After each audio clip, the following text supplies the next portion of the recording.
Hi, I'm Linda, a 21-year-old who had to grow up faster than most. My childhood wasn't easy, especially after we lost Dad. He was the backbone of our family, and without him, everything just fell apart. I had dreams like any other teenager, finishing high school, maybe even going to college. But reality hit hard and fast.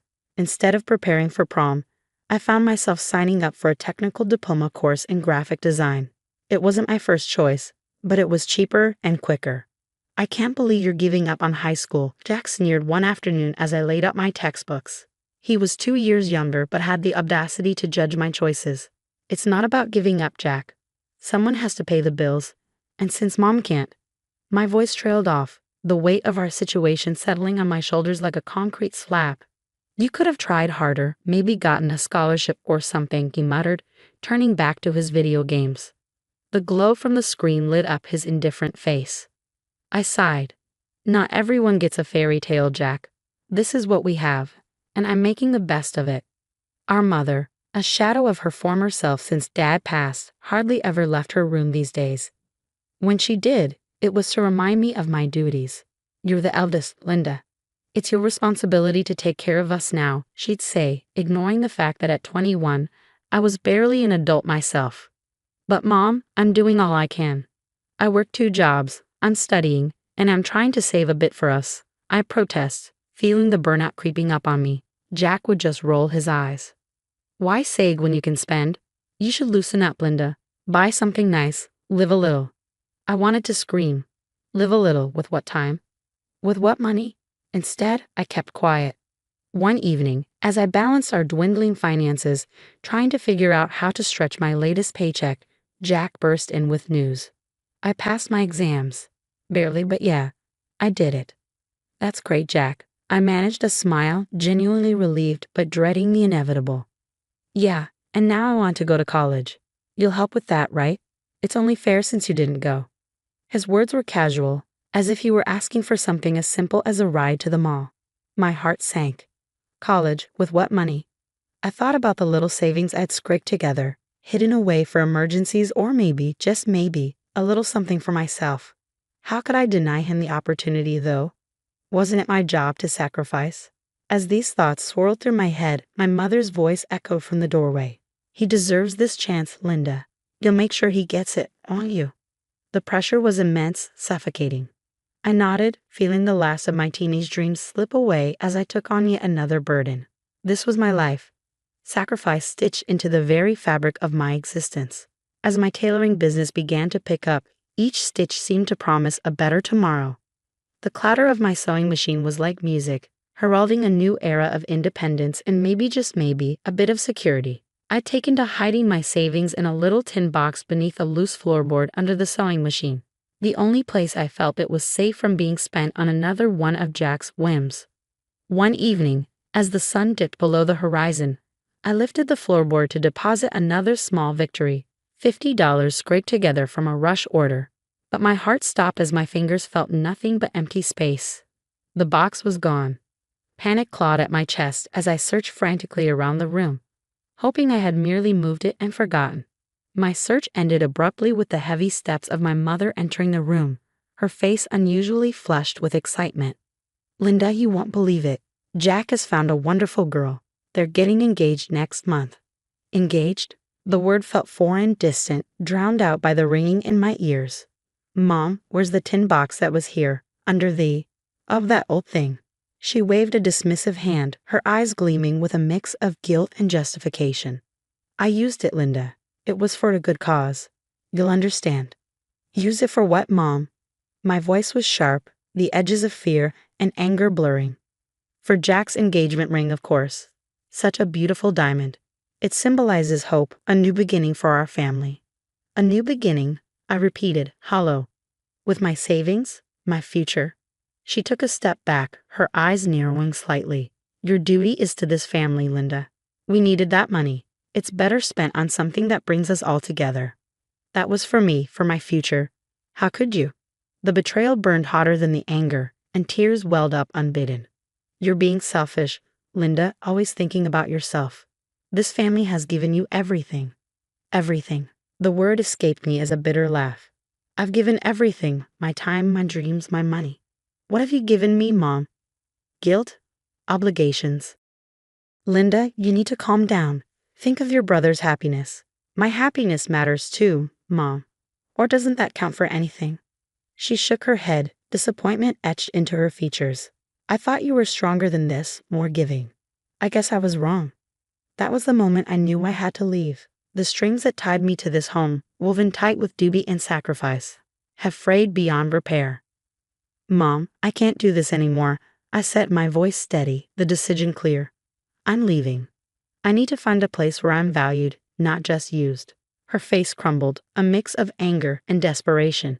You'll be back. You need us. No, Mom, I don't. With those final words, I packed my essentials. The sewing machine, my loyal companion, was the last thing I loaded into my car. As I drove away, the house shrinking in my rearview mirror, a weight lifted. I was free, heading toward a future I would shape on my terms, stitch by hard-earned stitch.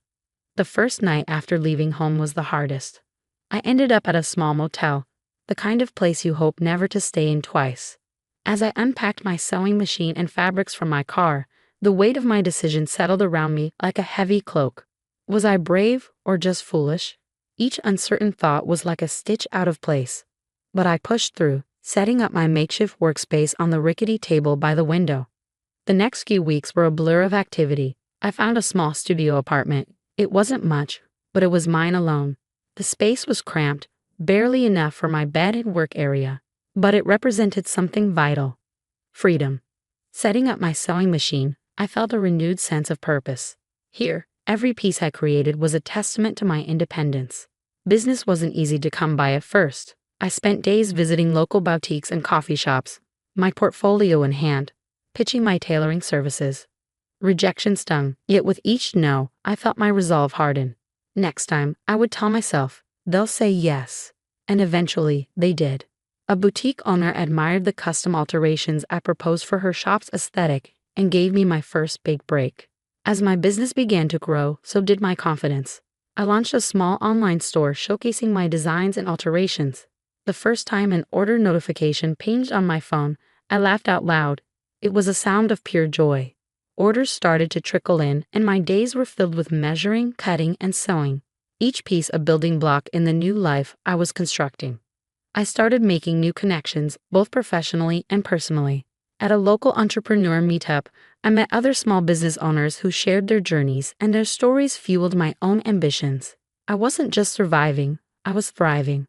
As the months rolled by, my tailoring business not only stabilized but began to flourish. Orders flowed in steadily, and I had even started taking on an apprentice to help with the workload.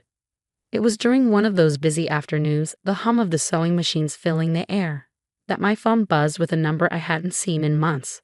Home. Hesitating only for a moment, I answered, the familiar voice of my mother crackling through. Hello, Linda. It's been a while. We miss you. The words, meant to tug at my heartstrings, now felt distant. Hi, Mom. What's going on? There was a pause, a shuffling of feet on the other end. Well, we're in a bit of a situation here. Jack's planning to buy a house, and he's come up a bit short. We thought maybe you could help. The request hung in the air, a well-worn tune. I took a deep breath, my hand tightening around the phone. Mom, I'm really focused on growing my business right now. I can't. But Linda, is for your brother. For family, she pressed, her voice taking on that familiar pleading tone. I know, Mom, but my answer is still no. I have responsibilities here, to my business, to myself, I said, my voice firm, the product of many nights rehearsing this moment in my mind. There was silence, then a harsh laugh. Jack was right. You've changed, become selfish, since you left.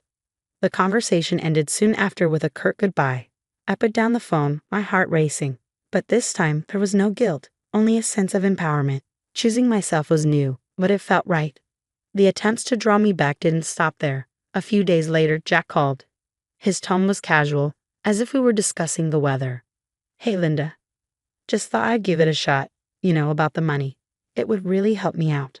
Jack, I'm glad you called, but I'm not able to lend money right now. I'm investing everything back into my business, I explained, hoping he'd understand without needing further justification. Yeah, figured as much. Mom said you'd say no. Guess family doesn't mean much anymore, huh? His words were designed to wound.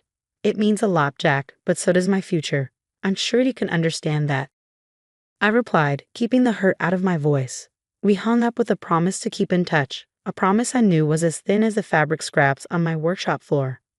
Over time, their calls became less frequent, and I focused on my work, on building connections that were supportive and uplifting. My business thrived, and with each success, the echoes of their pleas faded, replaced by the voices of customers praising my work, the laughter of my apprentice learning the trade, and my own thoughts planning for the future. I had learned that saying no could be just as powerful as saying yes, especially when it came to protecting my dreams and well-being. Each no was a stitch in the fabric of my new life, one that I was determined to tailor to my own design. The evening of the local Small Business Awards was a crisp autumn night, the kind where the air smelled of possibilities. My tailoring shop had been nominated for Small Business of the Year, a recognition I never imagined possible when I first set up my sewing machine in that cramped studio apartment. As I stepped into the banquet hall, a flutter of nervous excitement danced in my stomach. The room buzzed with the chatter of local entrepreneurs and community leaders, their faces glowing under the soft lights.